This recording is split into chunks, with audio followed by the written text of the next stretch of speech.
তো এই রবি শস্যের মধ্যে আরও কিছু পড়ে, যেমন পেঁয়াজ, গাজর,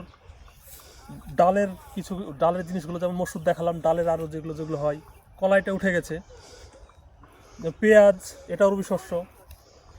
এই রবি শস্যর আপনার মানে খাসিয়াত হচ্ছে 15 থেকে 25 ডিগ্রির মধ্যে এগুলো হয়, এবং এতে জলসেচও কম লাগে। এগুলো রবি শস্যর মধ্যে পড়ছে।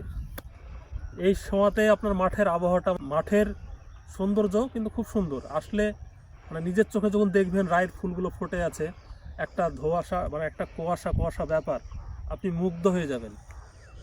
খুব সুন্দর লাগে দেখতে এই সময়তে। আর হালকা কুয়াশা থাকবে তারও মজা। আজকে কুয়াশা ছিল, এর থেকে একটু একটু কুয়াশা থাকবে আর একটু বেশি, তখন চোখ ধাঁধানো সৌন্দর্য লাগবে। আমরা হয়তো পাহাড়ে যেতে পারি না, কিন্তু মাঠে এসেই সৌন্দর্য নেওয়ার উপভোগ করি।